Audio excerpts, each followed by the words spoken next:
Sou Raíssa, 28 anos, e estou na luxuosa sala de espera de um escritório de advocacia de alto padrão. Meus olhos ainda estão inchados de tanto chorar no funeral do tio Álvaro ontem.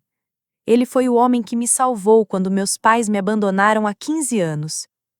A elegante porta de mogno se abre e meu coração para. Lá estão eles, Frederico e Solange, meus pais. 15 anos de silêncio e agora aparecem vestindo joias falsas que brilham mais que minhas esperanças naquela época, trocando sorrisos irônicos sobre os milhões que esperam herdar. Se você está assistindo agora, me conte, já teve algum parente que ressurgiu do nada assim, só porque tinha dinheiro envolvido? Curta e inscreva-se para ver como o plano brilhante do tio Álvaro expôs a verdadeira face deles e os deixou completamente destruídos. Minha infância em Osasco estava longe de ser um conto de fadas. Morávamos em um apartamento velho, em um bairro onde as sirenes pareciam nossa canção de ninar. O prédio tinha tinta descascada, elevadores quebrados e um cheiro constante de mofo. Nosso apartamento de um quarto abrigava 4 pessoas, com o neto e eu dividindo um sofá-cama na sala. Na maioria das noites, um ou ambos os nossos pais estavam ausentes, me deixando responsável por cuidar do meu irmãozinho. Frederico, meu pai, trabalhava esporadicamente na construção civil, mas sua verdadeira paixão eram as apostas esportivas. Todo dia de pagamento seguia a mesma rotina. Descontava o cheque na loja da esquina, passava na casa de apostas e desaparecia por horas. Às vezes ele voltava radiante, nos levando para tomar sorvete e prometendo um futuro melhor. Mais frequentemente, chegava bêbado, bebendo uísque barato, com um humor tão instável quanto o clima de verão. Em um momento chorava, dizendo o quanto nos amava. No outro, arremessava pratos na parede porque o jantar estava frio. "Você é igual ao seu tio, sempre me julgando", dizia ele, quando eu questionava para onde tinha ido o dinheiro do aluguel. Aprendi cedo a ler seu humor e saber quando falar ou me tornar invisível. Solange, minha mãe, trabalhava no balcão de maquiagem de uma loja de departamentos. Ela era bonita, porém frágil, com maquiagem impecável e roupas que não podia pagar. Gastava seus salários em imitações de grife e bijuterias, sonhando com a vida luxuosa que achava que merecia. Para ela, nós, filhos, éramos âncoras que a impediam de voar para o mundo glamouroso que sonhara. "Eu poderia ter sido modelo", dizia, olhando fotos antigas. "Eu poderia ter sido alguém antes de ficar presa a vocês dois." Neto era 3 anos mais novo que eu, uma alma doce com asma e talento para desenho. Ele tinha os cachos escuros do pai, mas as feições delicadas da mãe. "Desde que você nasceu, me nomeei sua protetora. Eu cuidava dos remédios dele, ajudava com a lição de casa e desviava a raiva de nossos pais quando ameaçavam engoli-lo. A comida era escassa em casa. Tornei-me especialista em esticar um pote de manteiga de amendoim por dias, cortando cada sanduíche em 4 triângulos para parecer mais substancial. Aprendi quais vizinhos poderiam nos oferecer uma refeição se eu mencionasse casualmente que o fogão estava quebrado e quais clubes escolares davam lanches nas reuniões. Na escola, mantinha notas perfeitas. A educação era minha saída. A professora Marta, minha professora da 4ª série, sempre guardava uma caixinha de leite extra para mim e às vezes colocava barras de granola na minha mochila quando ninguém estava olhando. "Você é uma garota inteligente, Raíssa", dizia ela. "Não deixe que nada apague sua luz." Minha melhor amiga, Lucy, morava a 3 quarteirões de distância, em uma casa estável de classe média, com pais que trabalhavam em horário fixo e uma geladeira sempre cheia. A casa dela se tornou meu refúgio, o lugar para onde fugia quando as brigas dos meus pais ficavam insuportáveis. A mãe de Lucy nunca fazia perguntas quando eu aparecia na hora do jantar, apenas colocava um lugar extra na mesa. Uma lembrança se destaca, do meu 8º aniversário. Nenhum dos meus pais se lembrava da data. Foi para a escola tentando não me importar, dizendo a mim mesma que estava velha demais para a festa de aniversário. Naquela noite, encontrei um pequeno pacote embrulhado em jornais no meu travesseiro. Neto havia economizado o dinheiro do almoço por semanas para me comprar uma pulseirinha de plástico com estrelas roxas. Ele ainda fez um cartão com pedaços de cartolina resgatados da lixeira da escola. Chorei até adormecer, não de tristeza, mas do amor puro e penetrante que sentia pelo meu irmão. Eu tinha 10 anos quando conheci o tio Álvaro. Ele chegou em um carro preto e elegante que parecia de outro mundo na nossa rua. Aos 35 anos, era apenas 7 anos mais velho que meu pai, mas parecia pertencer a uma espécie completamente diferente. Alto, confiante, sempre de terno sob medida e com um sorriso genuíno. Ele era o irmão mais velho de Frederico, mas a semelhança terminava nos olhos escuros que compartilhavam. Tio Álvaro trouxe presentes para o neto, um carrinho de controle remoto que fez os olhos dele brilharem de alegria. Para mim, um livro sobre mulheres inventoras, mostrando que ele, de alguma forma, havia enxergado minha alma, compreendendo-me de uma forma que meus pais jamais conseguiram. Você me lembra a nossa avó, disse baixinho. Ela tinha a mesma mente curiosa.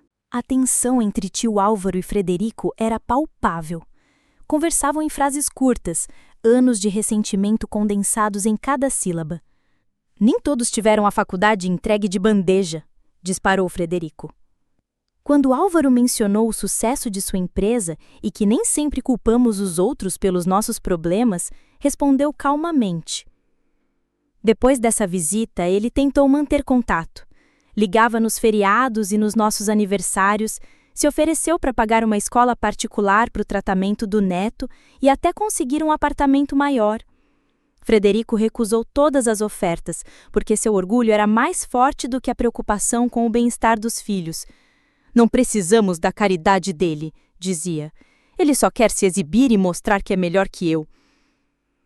Na adolescência, nossa situação familiar se deteriorou.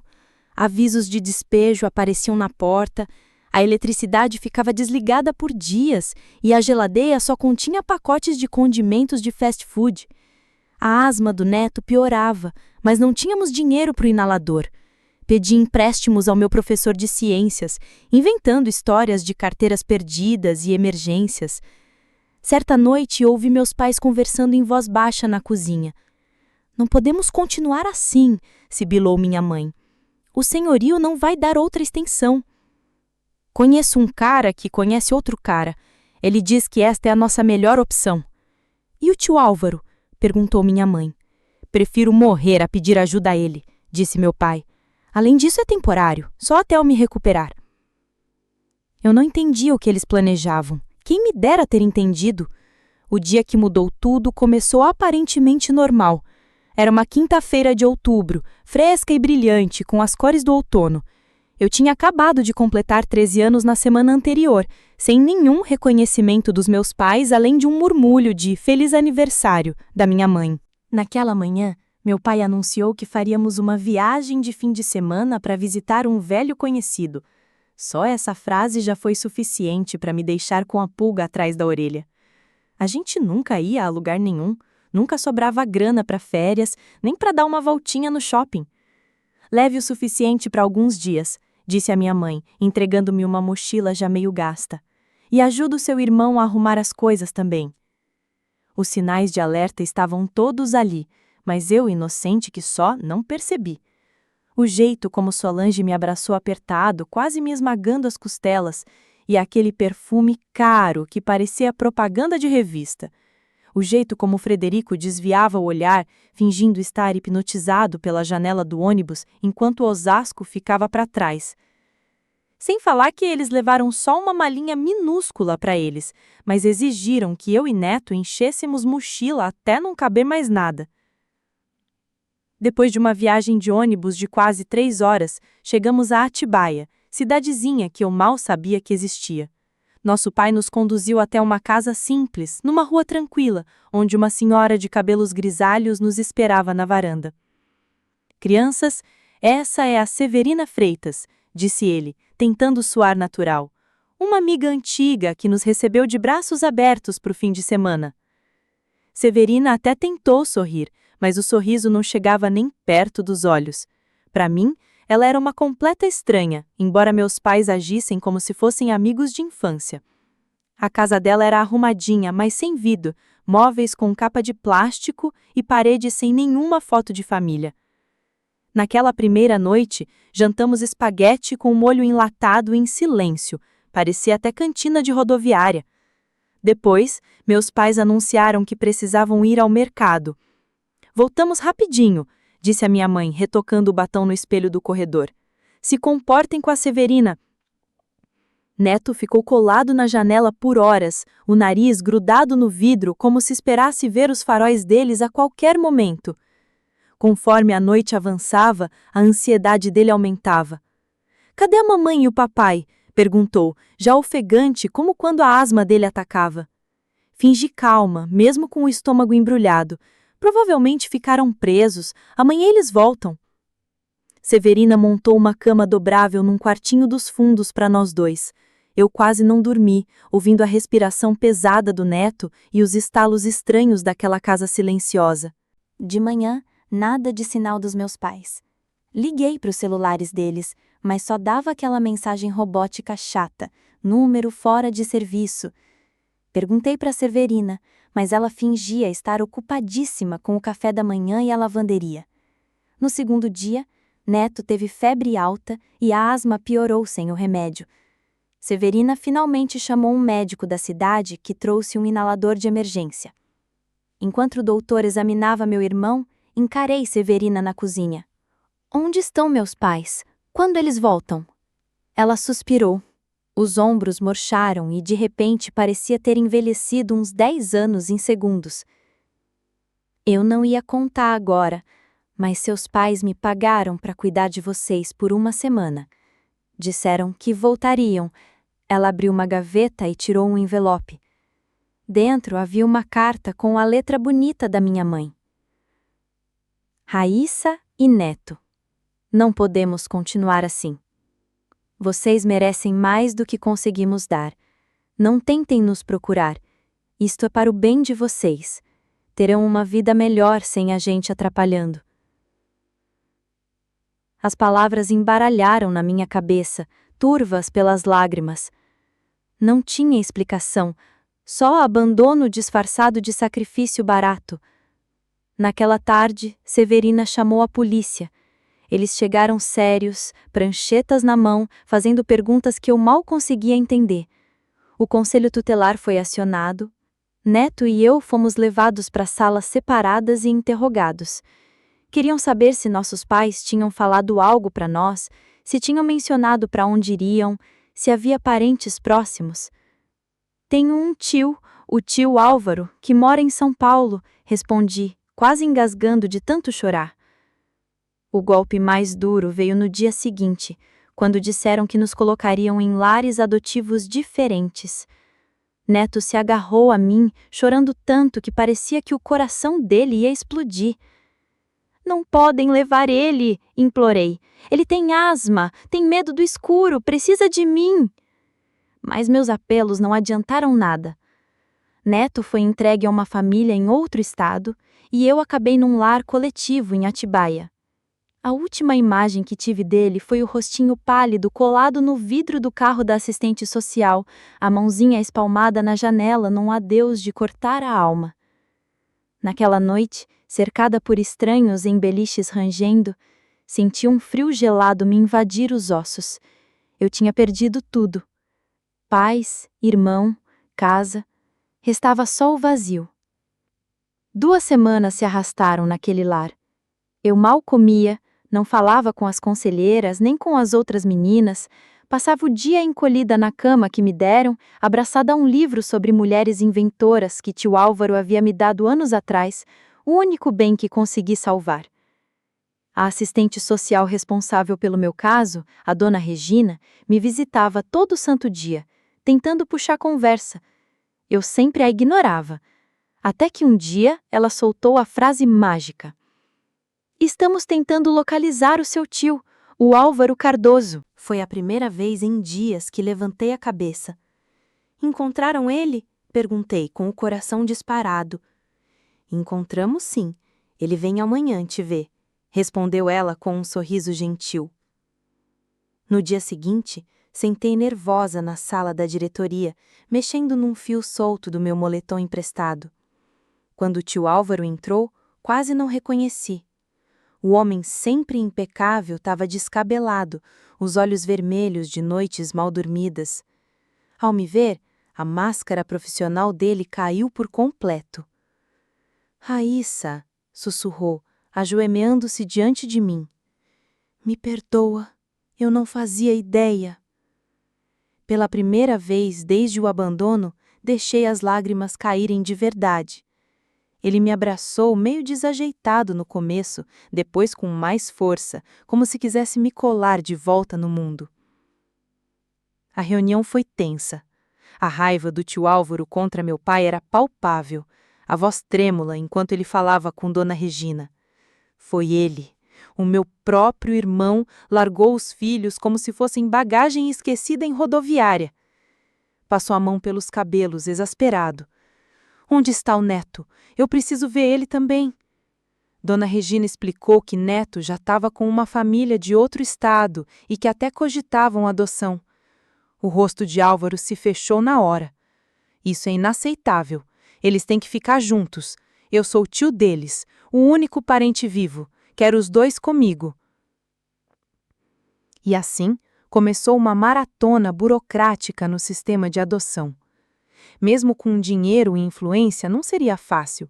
Precisaria provar que era tutor adequado, não de uma, mas de 2 crianças traumatizadas. Não importa o que custe, disse Álvaro no telefone naquela noite.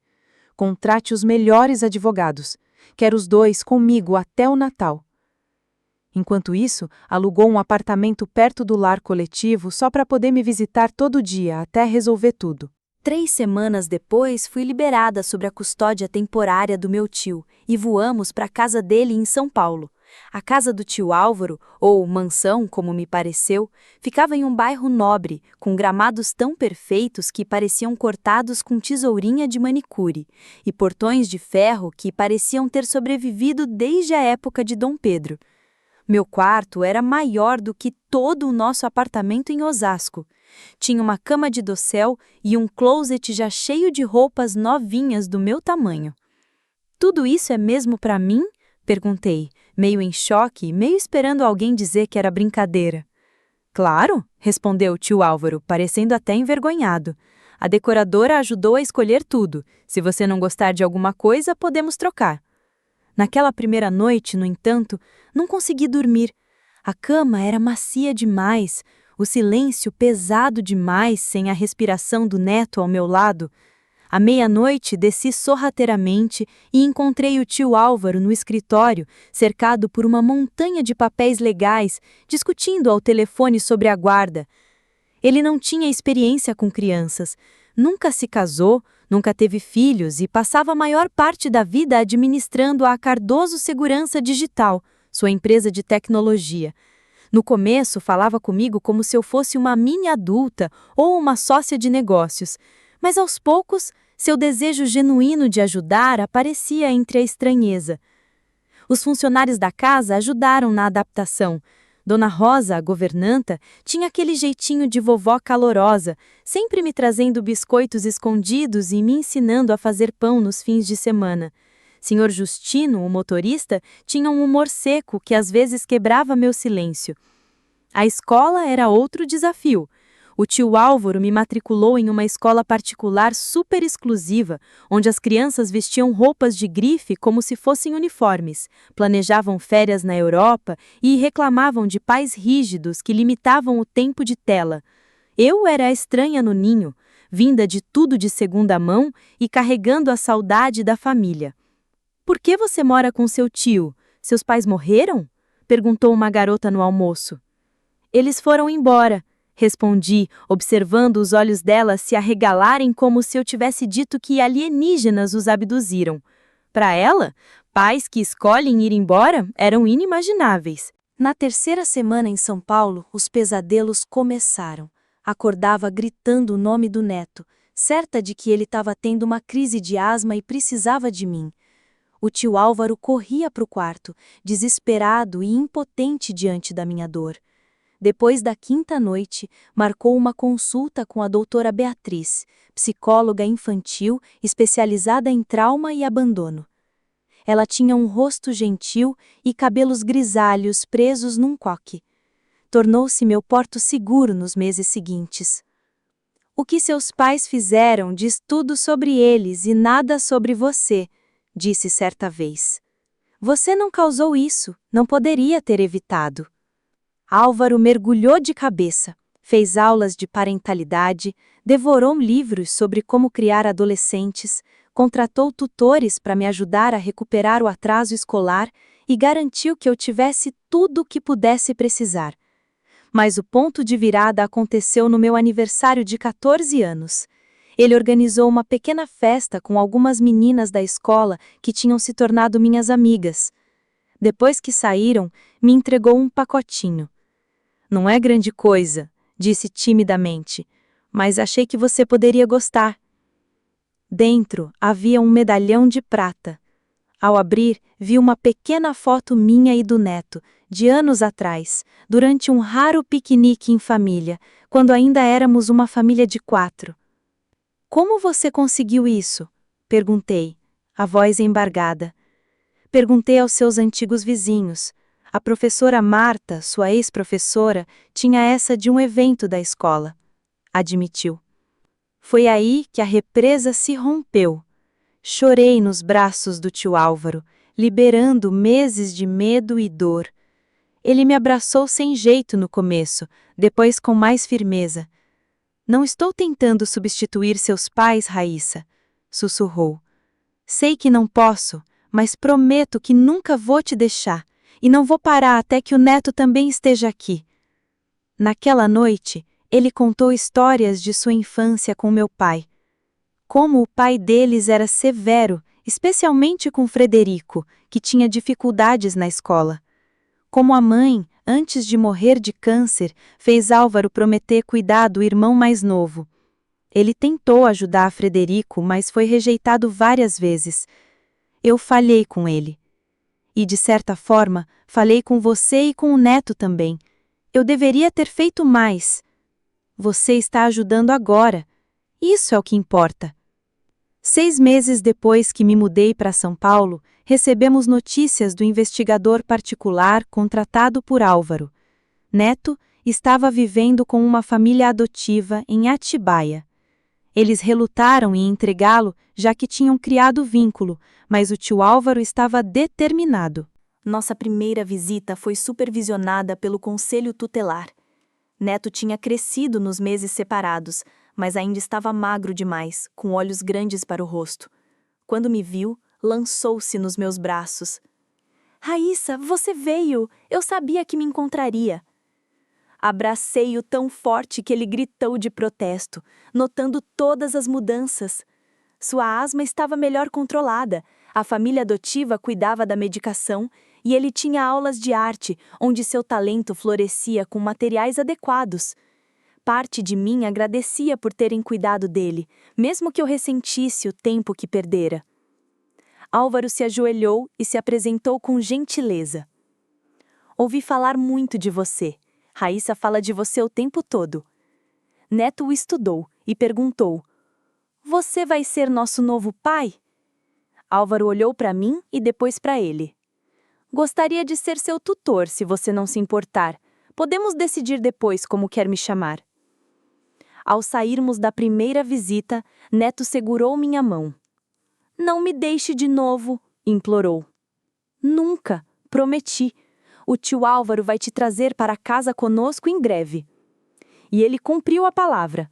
Não desistiu apesar dos obstáculos legais. Contratou os melhores advogados do escritório de advocacia Nogueira e Associados, compareceu a todas as audiências e provou seu compromisso conosco. Por 2 anos, Álvaro lutou judicialmente para reunir Neto e eu. A batalha pela custódia era complicada pelas fronteiras estaduais, pelo apego da família adotiva e pelas preocupações com a carreira exigente e o estilo de vida de solteiro. Mas a determinação dele nunca vacilou.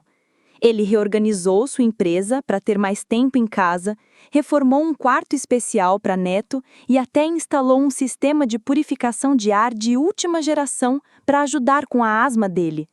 O dia em que Neto finalmente voltou para São Paulo de vez foi um dos momentos mais felizes da minha vida desde que nossos pais partiram.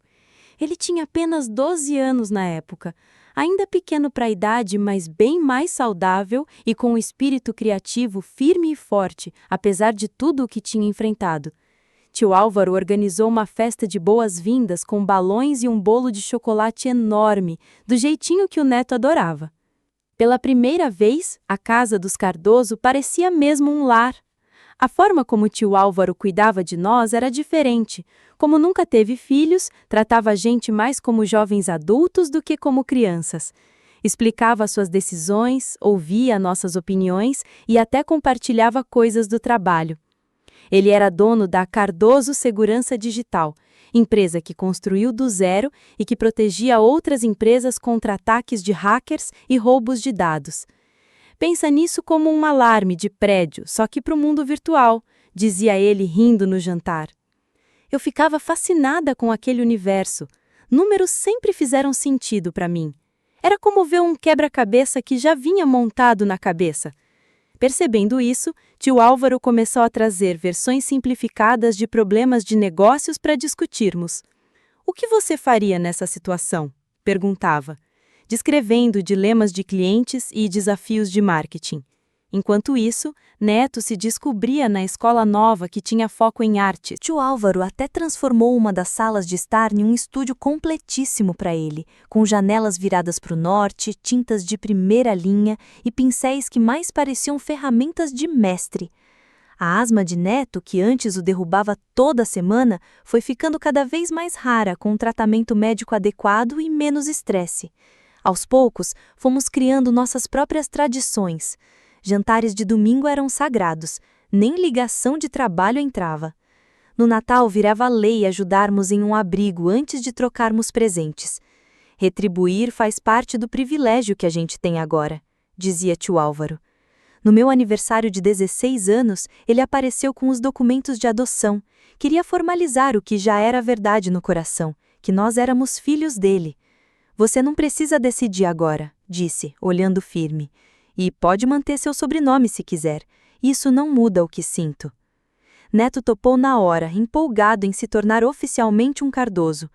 Eu fiquei dividido, ainda preso a uma pontinha de lealdade ao meu sobrenome de origem. No fim, optamos pelo meio termo. Adotamos um sobrenome hifenizado, honrando o passado e abraçando o futuro. A cerimônia de adoção aconteceu em pleno dezembro gelado, com todos nós de terno e vestidos chiques. A juíza sorriu ao assinar os papéis e disse: "É assim que o sistema deveria funcionar. Vocês deram a essas crianças a estabilidade que merecem." O ensino médio passou voando, cheio de aulas avançadas, debates e conquistas. Tio Álvaro nunca me pressionou quanto à faculdade, mas dava para ver que educação era prioridade para ele. Quando as cartas de aceitação chegaram, escolhi o curso de negócios da Escola de Artes de São Paulo, que me permitia estudar e ainda morar em casa. Já o Neto deslanchava nas artes. Suas pinturas chegaram a vencer competições regionais e garantiram vaga numa escola seletiva de artes. No verão, após meu primeiro ano de faculdade, tio Álvaro me arrumou um emprego básico na Cardoso Segurança Digital. Sem privilégios, viu? Disse. Vai começar na sala de correspondências como eu comecei. Se quiser crescer, vai ter que merecer. Passei por todos os setores. Atendimento ao cliente, onde aprendi paciência a nível monge tibetano. Contabilidade, onde os números pareciam falar comigo. E até marketing, que me fez quebrar a cabeça de forma criativa. Minha primeira grande contribuição veio quando percebi que pequenas empresas também precisavam de segurança digital, mas não tinham como pagar pelos pacotes enormes da empresa. Criei uma versão em assinatura simplificada que abriu um mercado novo. Isso é genial, disse tio Álvaro, animado. Quero que você mesmo apresente isso para o conselho. Aos 22 anos, lá fui eu, recém-formado, a apresentar meu projeto. Foi aprovado na hora e 6 meses depois, a nova divisão já dava lucro. Tio Álvaro me nomeou vice-presidente de soluções para pequenas empresas e me entregou um cartão de visita com o meu nome. Você mereceu. Não tem nada a ver com família, é por competência. Neto, já com 19 anos e estudando na Escola de Artes de São Paulo, criou o logotipo da nova divisão, misturando cores e formas que transmitiam tanto dor quanto esperança. Parecia que tudo estava perfeito, até que veio o golpe. Tio Álvaro, sempre cheio de energia aos 50 anos, recebeu o diagnóstico: câncer de pâncreas. Estágio avançado, poucos meses de vida. O médico foi direto: de 6 a 1 ano. Podemos tentar deixá-lo confortável, mas esse tipo é dos mais agressivos. Ele encarou a doença como encarava os negócios, com disciplina e estratégia. Atualizou o testamento, organizou a empresa e começou a dividir responsabilidades comigo e com a equipe. Não deixou o câncer roubar seu tempo, continuou comparecendo às reuniões mais importantes e nas exposições de arte do neto. Não me arrependo, ele disse certa noite, enquanto estávamos sentados no terraço, apreciando o pôr do sol sobre a represa de Guarapiranga. Encontrar você e Neto trouxe um significado à minha vida que ia muito além de qualquer sucesso profissional. Aqueles últimos 2 anos foram como caminhar numa corda bamba entre tristeza e pequenas alegrias. Dividi meu tempo entre gerir a divisão de pequenas empresas e acompanhar tio Álvaro em seus tratamentos. Neto voltou do apartamento no campus para ficar mais próximo de nós, transformando parte do seu estúdio em um cantinho confortável, onde tio Álvaro podia descansar enquanto ele pintava. O velho superou o cronograma que os médicos haviam previsto, movido pura e simplesmente pela força de vontade, resistindo tempo suficiente para ver Neto se formar com honras e testemunhar minha promoção a vice-presidente executiva. Mas no fim das contas, nem toda a determinação dele conseguiu vencer a doença que consumia seu corpo. Na última semana de vida, tio Álvaro me chamou para perto e me entregou o relógio de bolso do avô, uma relíquia da família que eu sempre admirei. Vocês são o futuro do nome Cardoso agora, disse, com a voz quase num sussurro. Vocês e Neto. Não poderia estar mais orgulhoso das pessoas que se tornaram. Na manhã em que tio Álvaro faleceu, o céu fora da janela tinha o azul perfeito de um dia de verão. Neto e eu estávamos ao lado da cama, segurando suas mãos enquanto ele dava o último suspiro. Havia tristeza, claro, às vezes quase insuportável, mas também uma imensa gratidão pelos 15 anos que ele nos deu, anos que nos transformaram de crianças desamparadas em adultos confiantes. Ele nos salvou, disse Neto, simples, no funeral. Não apenas fisicamente, mas em todos os sentidos que importam.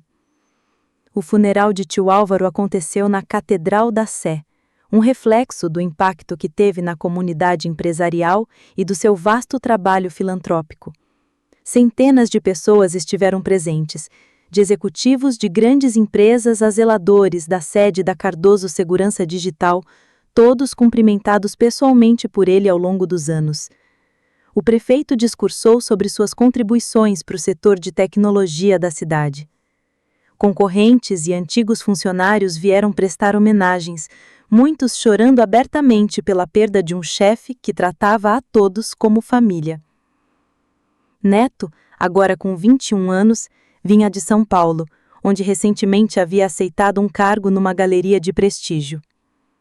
Tocou uma peça de piano que compusera para tio Álvaro, a melodia emocionando a todos, capturando nossa dor e gratidão.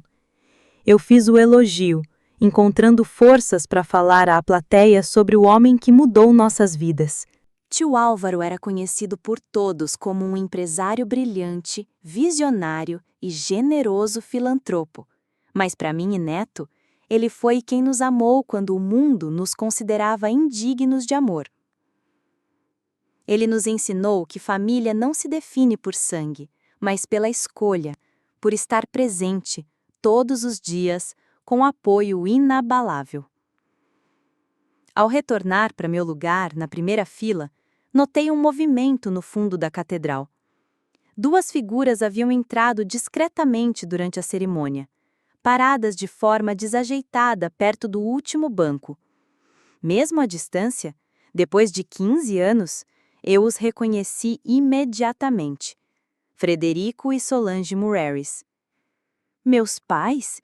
Minhas mãos tremeram tanto que Neto percebeu meu olhar fixo no fundo da igreja. São eles? Sussurrou, pálido. Assenti, sem conseguir falar. Eles pareciam mais velhos, claro. O cabelo do meu pai agora tinha grisalhos, e o corpo, antes forte, parecia suavizado pelo tempo. Minha mãe mantinha sua aparência cuidadosamente arrumada, mas a tentativa de elegância agora parecia mais esforço do que naturalidade. Após a cerimônia, no salão de recepção, aproximaram-se de nós. Ela estendeu as mãos para me abraçar. Eu não tinha a intenção de retribuir. Raíssa, querida, disse ela, voz carregada de emoção ensaiada. Como sentimos sua falta. Afastei-me um passo enquanto Neto se colocava ao meu lado. Não me toque, falei baixinho. Meu pai pigarreou. Viemos assim que soubemos da morte do tio Álvaro. Afinal, sangue é mais forte que água. Ainda somos família. A voz do Neto falhou, cheia de incredulidade. Vocês nos abandonaram. Nos deixaram com um estranho. Nunca ligaram, nunca escreveram, nem se preocuparam se estávamos vivos ou mortos. Os olhos da minha mãe encheram de lágrimas de prática. Você não entende, querida. Passamos por momentos difíceis. Fizemos o que achamos melhor. Precisamos conversar em particular, disse meu pai, olhando para os curiosos. Há muito para explicar, coisas que você não sabe. Antes que eu pudesse responder, um homem alto e distinto, de cabelos grisalhos, aproximou-se. Dr. Gustavo Nogueira, advogado e amigo de longa data, colocou-se ligeiramente entre nós e nossos pais biológicos. Raíssa Morris Campbell, Sr. Morris Campbell. Não acredito que essas pessoas tenham sido convidadas para a cerimônia. Minha mãe exibiu um sorriso forçado. Somos Frederico e Solange, pais de Raíssa e Neto. Ainda somos família. Sei muito bem quem vocês são. Gustavo respondeu friamente. Tio Álvaro falava de vocês com frequência, mas nunca em termos lisonjeiros. Meu pai estufou o peito. Escute aqui, temos todo o direito de estar com nossos filhos neste momento difícil. Na verdade, vocês perderam esse direito há 15 anos. No entanto, por acaso, sua presença será necessária na sexta-feira de manhã, às 10 horas no meu escritório, para a leitura do testamento de tio Álvaro. O comportamento da minha mãe mudou instantaneamente, a dor dando lugar a interesse mal disfarçado. Tio Álvaro nos incluiu no testamento?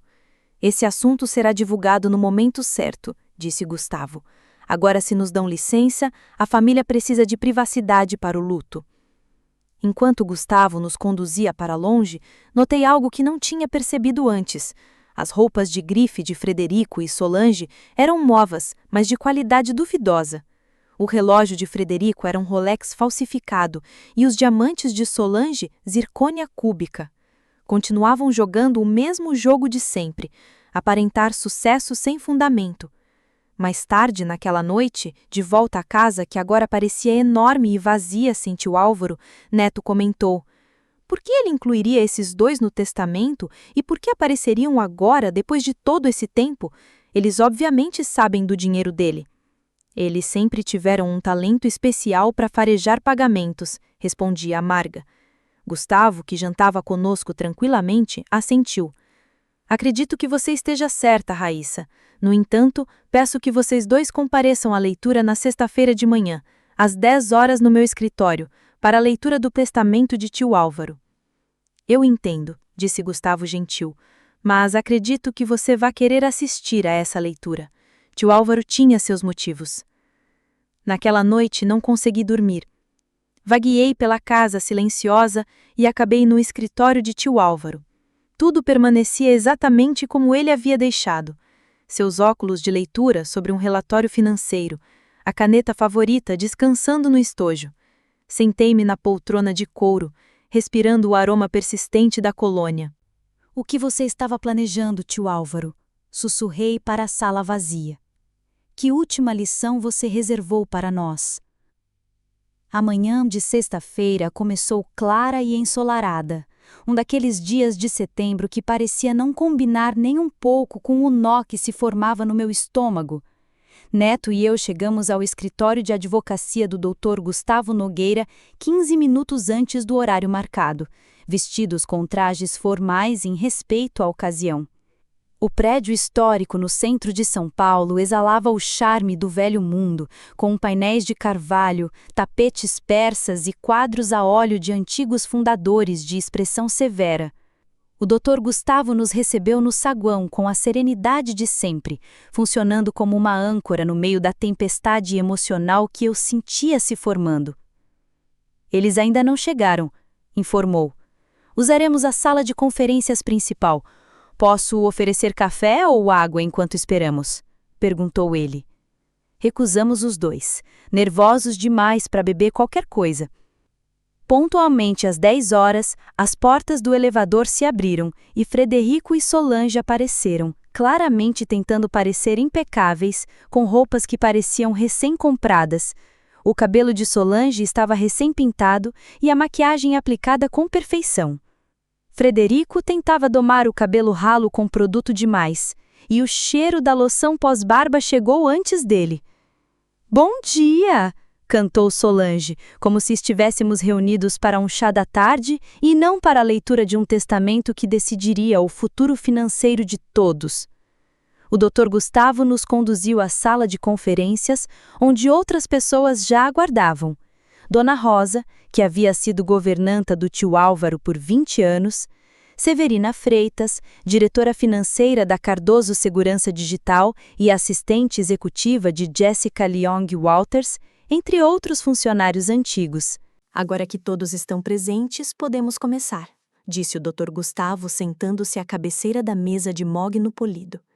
Ele abriu uma pasta de couro grossa e ajustou os óculos. "Este é o testamento de Walter Edward Campbell, revisado e assinado há 6 meses, com plena capacidade mental e na presença de 3 testemunhas." Meu pai se remexeu impaciente. "Podemos pular para a parte interessante? Todo mundo sabe que Walter era rico." O Dr. Gustavo olhou friamente. "Senhor Frederico, o processo seguirá o protocolo legal. Se quiser esperar do lado de fora até chegar à sua parte, fique à vontade." Ele se acalmou, mas trocou um olhar rápido com minha mãe, cheio de excitação mal contida. O Dr. Gustavo começou com o preâmbulo jurídico, depois passou para os legados específicos. Walter havia sido generoso com doações para a educação, pesquisa médica e organizações artísticas, incluindo fundos especiais para crianças em lares adotivos. Dona Rosa enxugou as lágrimas quando ouviu que herdaria a casa de campo à beira da represa de Guarapiranga, junto com um fundo de aposentadoria que garantiria conforto pelo resto da vida. Funcionários antigos receberam doações generosas, incluindo Jéssica e Severina. Enquanto o Dr. Gustavo continuava a leitura, notei Frederico cada vez mais agitado, olhando o relógio e cochichando com Solange. Claramente, eles estavam ali por um único motivo. "E agora", disse o Dr. Gustavo, erguendo os olhos do documento, "chegamos ao caso de Frederico e Solange Morris." Frederico se endireitou e cutucou Solange, que rapidamente assumiu uma expressão de atenção sombria. "Para meu irmão Frederico e sua esposa Solange", leu o Dr. Gustavo, "deixo a quantia de R$ 1 para cada um, junto com a carta anexa que deve ser lida em voz alta neste momento." R$ 1? Explodiu Frederico, o rosto vermelho. "Isso é piada, uma brincadeira de mau gosto." "Por favor, mantenham a calma", disse o Dr. Gustavo com firmeza. Ele abriu a carta de tio Álvaro endereçada a eles e começou a ler. Se esta carta está sendo lida, significa que vocês fizeram exatamente o que eu previ que fariam. Vocês reapareceram após 15 anos de ausência, atraídos pelo cheiro do dinheiro como abutres. Minha mãe ofegou dramaticamente, colocando a mão sobre o peito. O que talvez vocês não saibam, continuou o Dr. Gustavo, é que estou plenamente ciente de suas ações, antes e depois de abandonarem seus filhos. 15 anos atrás, 3 dias depois de deixarem Raíssa e Neto com um estranho, vocês entraram em contato comigo exigindo R$ 50.000 em troca do silêncio sobre sua participação na separação das crianças. Neto olhou para mim em choque. Ninguém sabia disso. Nos 15 anos seguintes, Frederico tentou me extorquir pelo menos 13 vezes, e eu documentei todas, gravei ligações e guardei e-mails. A tentativa mais recente foi há 5 anos, quando Frederico ameaçou dizer a Raíssa e Neto que eu havia pago para desaparecerem, uma mentira cruel que poderia ter destruído tudo. O rosto de Frederico ficou pálido. Solange balançava a cabeça freneticamente, como se negar as palavras pudesse torná-las falsas. O Dr. Gustavo apertou um botão no controle remoto. Uma tela desceu do teto e um vídeo começou. Lá estava meu pai, visivelmente embriagado, sentado em um quarto de motel barato. Escute, tio Álvaro, balbuciou ele. As crianças não precisam saber do acordo que fizemos. R$ 50.000 não é nada para você. Só um irmãozinho ajudando a família, certo? O vídeo cortou para minha mãe, em outro local, com um penteado diferente, claramente de outra época. Tio Álvaro, seja razoável, disse ela suavemente. Poderíamos ter brigado pela custódia. Poderíamos dizer a Raíssa que você a sequestrou. É isso que você quer que ela pense? Basta transferir o dinheiro como antes e tudo se resolve. O Dr. Gustavo interrompeu o vídeo. O silêncio tomou conta da sala, apenas Neto respirava pesadamente. Como podem ver, continuou o Dr. Gustavo, mantive registros meticulosos de todas as tentativas de extorsão. E vocês talvez não saibam, mas suas atividades vão além do assédio. Meus investigadores documentaram envolvimento em esquemas de corrupção, fraudes contra idosos e tentativas de extorsão a outros empresários usando os mesmos métodos que aplicaram comigo. O Dr. Gustavo ergueu os olhos da carta. Devo observar que todas essas evidências, incluindo registros financeiros, o rastreamento do dinheiro que o tio Álvaro forneceu nos primeiros anos, sempre preocupado com o bem-estar das crianças, foi entregue ao Conselho Tutelar até esta manhã. Minha mãe começou a soluçar alto, quase como quem perdeu a novela no último capítulo. Isso não é verdade, gritou. Foi tudo ideia do Frederico. Eu nunca quis abandonar as crianças. Meu pai levantou-se de repente, a cadeira voando para trás como em cena de novela mexicana. Vocês não têm como provar nada, vai ser a nossa palavra contra a de vocês. Na maior calma de advogado que já viu muito tribunal, o Dr. Gustavo Nogueira respondeu. Na verdade, as provas são bem completas. O Álvaro era detalhista até demais. Ele voltou à carta. Para Raíssa e Neto, peço desculpas por esconder isso de vocês. Eu tinha medo de que saber só causasse mais dor e, sinceramente, não parecia trazer nenhum benefício. Vocês já sofreram traição suficiente. Ele prosseguiu firme. Todo centavo que tentaram arrancar de mim foi registrado e agora será doado a instituições que cuidam de crianças abandonadas. Assim, a ganância deles se transforma em algo útil. Neto deixou as lágrimas escorrerem. Segurei sua mão com força, como quem segura no corrimão do ônibus em curva. Quanto ao restante do meu patrimônio, continuou o Dr. Gustavo, incluindo todas as ações da Cardoso Segurança Digital, os imóveis, carteiras de investimento e bens pessoais que não tenham sido destinados a outros legados, deixo igualmente aos meus amados filhos, Raíssa Cardoso e Thomas Cardoso, confiando que vão honrar os valores que compartilhamos e continuar o legado que construímos juntos. Ele dobrou a carta e levantou os olhos. Isso conclui a leitura do testamento. Nesse momento, a porta da sala de conferência se abriu e 2 homens de terno escuro entraram mostrando distintivos do Conselho Tutelar. Frederico e Solange Cardoso, disse um deles. Precisamos que venham conosco. Temos perguntas sobre várias investigações de fraude em diferentes estados. Meu pai avançou para cima de mim, o rosto vermelho de raiva, parecendo um Maracanã lotado em final de campeonato. Isso é culpa sua! Você virou ele contra a gente! Somos seus pais! Os agentes intervieram rápido, segurando-o enquanto minha mãe desabava em choros dramáticos. Meus bebês, por favor! Ela gemia. Não deixem levarem sua mãe! Enquanto eram levados, meu pai seguia acusando e minha mãe implorando, como se estivessem em um concurso de atuação. Eu, no entanto, sentia um vazio estranho. Era como esperar um grande show de fogos e acabar vendo só 2 estrelinhas. A verdade deles tinha sido exposta, como o tio Álvaro planejou, mas a vitória parecia meio amarga. O Dr. Gustavo só esperou a saída deles para falar novamente. Peço desculpas pelo espetáculo, mas o Álvaro quis que fosse exatamente assim. Ele queria que enfrentassem as consequências, não apenas contra ele, mas contra todas as vítimas que enganaram. Eles realmente os pagaram? Perguntou o neto em voz baixa. No início, sim, confirmou o Dr. Gustavo. Logo depois de conseguir a guarda de vocês, eles ameaçaram contestar o acordo e inventar acusações falsas. O Álvaro pagou para que sumissem e deixassem vocês em paz. Ele dizia que foi o melhor investimento da vida dele. Depois que os agentes levaram nossos pais, eu e Neto ficamos ali, tentando digerir a bomba que tinha caído. Os outros saíram discretamente, deixando só o Dr. Gustavo em silêncio conosco. Eu não entendo, disse Neto, depois de um tempo. Por que voltaram agora? Será que achavam mesmo que o tio Álvaro deixaria dinheiro para eles? As pessoas enxergam o que querem enxergar, respondi, olhando para as cadeiras vazias onde eles estavam minutos antes. Eles passaram a vida acreditando que mereciam coisas que nunca conquistaram. O Dr. Gustavo pigarreou, ajeitando os papéis.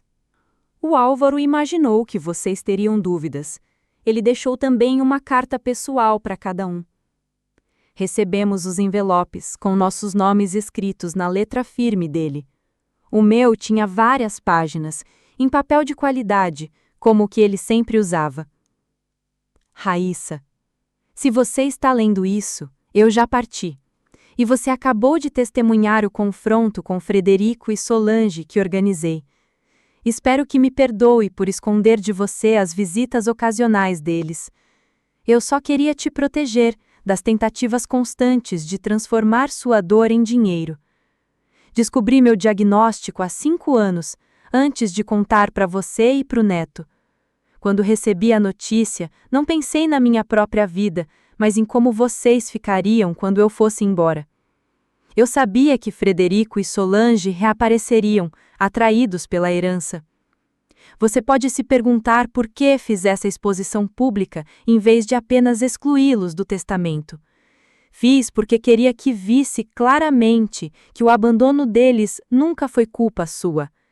Você merecia pais que atravessassem um oceano a nado por você, mas acabou tendo 2 que enxergavam os próprios filhos como moeda de troca. Vi você crescer de uma menina assustada de 13 anos para uma mulher forte e solidária, que me surpreendia todos os dias. Sua resiliência e sua capacidade de transformar dor em esperança são dons que não se aprendem em escola nenhuma. Meu maior arrependimento é não estar por perto para ver tudo que você ainda vai realizar, mas parto tranquilo, certo de que você e o Neito vão prosperar, se apoiando e talvez ajudando outras crianças que também precisem de alguém que acredite nelas. Com todo o meu amor, Álvaro. Dobrei a carta com cuidado, as lágrimas embaçando a minha visão. Do outro lado, o neto enxugava os olhos com as costas da mão, igualmente mexido com a sua carta. Ele sabia, disse baixinho. Sabia desde o começo que eles voltariam atrás de dinheiro. Assenti em silêncio. O nó na garganta não me deixava falar. Nas semanas seguintes, ficamos sabendo mais sobre as aventuras nada gloriosas de Frederico e Solange nesses 15 anos. A investigação revelou um padrão de golpes pequenos em vários estados. Eles se passavam por voluntários de caridade, pedreiros de obra e até parentes distantes para enganar idosos. Mantinham cada fraude pequena o bastante para não chamar muita atenção, mas frequente o suficiente para viver fugindo das autoridades. O processo correu rápido, já que o tio Álvaro tinha reunido provas de sobra. Ambos aceitaram acordo e se declararam culpados. Frederico pegou 7 anos de prisão federal e Solange 5. Também receberam ordens de restituição, mas era como cobrar do cachorro-quente da esquina um empréstimo bancário. Impossível de pagar. Pensei em visitá-los na prisão, mas desisti. Qual seria o sentido? Perguntei a Neto durante um dos nossos jantares de domingo, agora realizados no meu apartamento no centro da cidade. Eles não vão se tornar, do nada, os pais que precisávamos. Concordo, disse Neto, empurrando a comida pelo prato. Mas será que nos tornamos pessoas ruins por nem tentarmos manter um contato com eles? Não, respondi firme. Perdemos nossos pais há 15 anos. As pessoas naquela cela são estranhos que, por acaso, compartilham o mesmo DNA. Tio Álvaro era nosso verdadeiro pai em todos os aspectos importantes. O processo de liquidação do patrimônio de tio Álvaro consumiu boa parte do meu tempo naqueles primeiros meses. Administrar a divisão das pequenas empresas da Cardoso Segurança Digital e, ao mesmo tempo, ajudar o novo CEO a assumir o cargo de tio Álvaro foi, às vezes, sufocante. Neto havia retornado a Nova York para continuar seu trabalho na galeria, embora conversássemos diariamente, e ele viesse a São Paulo pelo menos 2 vezes por mês. 3 meses após a leitura do testamento, tomei uma decisão que teria deixado tio Álvaro orgulhoso. Criei a Fundação Tio Álvaro Cardoso para a reunificação familiar, usando uma boa parte da minha herança. A missão da fundação era ajudar irmãos separados pelo conselho tutelar a se reconectarem e, quando possível, a se reunirem. Pensei várias vezes em como minha vida poderia ter sido diferente se Neto e eu tivéssemos permanecido separados, se tio Álvaro não tivesse brigado tanto para nos juntar de novo. Minha jornada de cura não foi reta. Houve dias em que a raiva quase me engolia ao imaginar confrontar Frederico e Solange em suas celas, exigindo respostas que provavelmente não poderiam dar. Doutora Beatriz, que me apoiou na adolescência, voltou a ser uma peça importante do meu sistema de apoio, ajudando-me a lidar com as emoções complexas despertadas pelo reaparecimento deles e pela prisão subsequente. Perdoar não significa absolvê-los, ela me lembrava durante as sessões difíceis. Trata-se de se livrar do peso do ódio. 6 meses após a morte de tio Álvaro, conheci Marcelo em um evento beneficente da Fundação. Engenheiro estrutural de olhar gentil e jeito paciente, me ouviu atentamente enquanto eu compartilhava partes da minha história, sem nunca forçar mais do que eu estava pronta para revelar. Nosso relacionamento se desenvolveu devagar, baseado em respeito e interesse genuíno pela vida e paixões um do outro. Neto prosperou na cena artística de Nova York. Suas pinturas passaram a figurar em galerias respeitadas e coleções particulares. Ele usou sua plataforma para defender a educação artística em comunidades carentes, criando bolsas de estudo para jovens talentosos em programas de acolhimento interessados em seguir carreiras criativas. 1 ano após as sentenças de Frederico e Solange, recebi uma carta inesperada da Penitenciária Federal Feminina do Kentucky. Ao contrário do papel timbrado e elegante de tio Álvaro, a carta estava em papel pautado barato, com letra trêmula. Mal me reconheço como Raíssa de Solange, escreveu ela. Não espero perdão, nem mereço. As coisas que fizemos com você e Neto, com tio Álvaro e outros, foram imperdoáveis. Não escrevo para justificar nada, mas para contar uma verdade em meio a tantas mentiras. Sempre tive orgulho de você ser minha filha, mesmo quando fracassei em ser mãe. Não respondi imediatamente, deixando as palavras pairarem sobre mim por semanas, ponderando se havia algum valor em manter contato, mesmo que distante.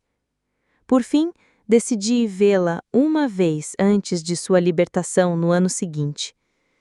A visita foi breve e constrangedora. Solange envelhecera bastante na prisão. A aparência, antes cuidada, agora mostrava cabelos grisalhos e sinais do tempo.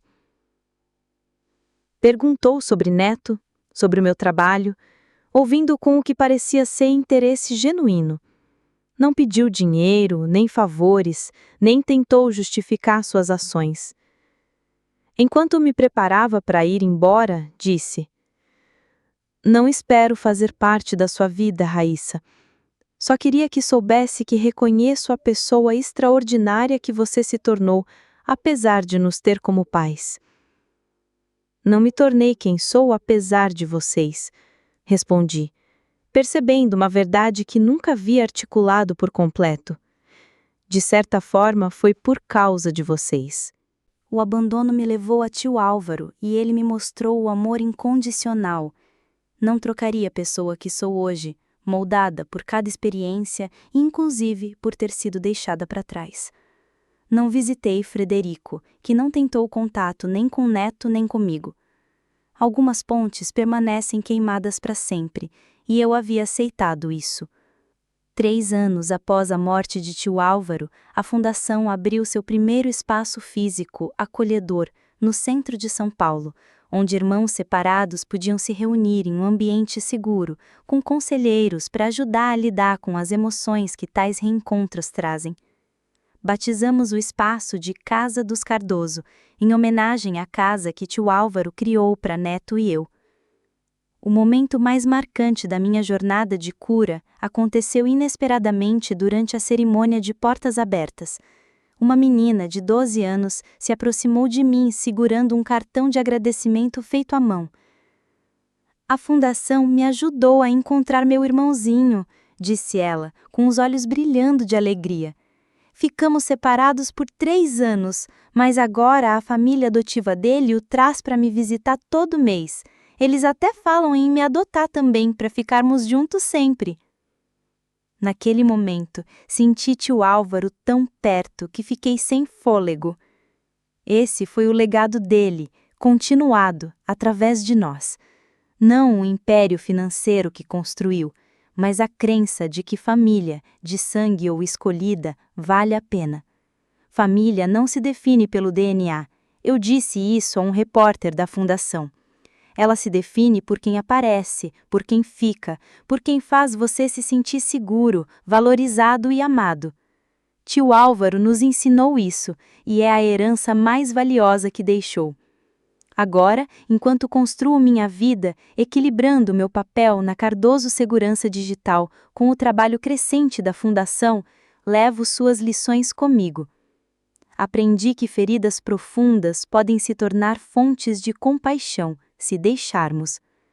Descobri que a melhor vingança contra quem nos machuca não é causar dor em troca, mas criar alegria e propósito com aquilo que tentaram destruir. Você já teve alguém do seu passado reaparecendo quando achava que não havia nada a ganhar? Como lidou com isso? Conte suas histórias nos comentários.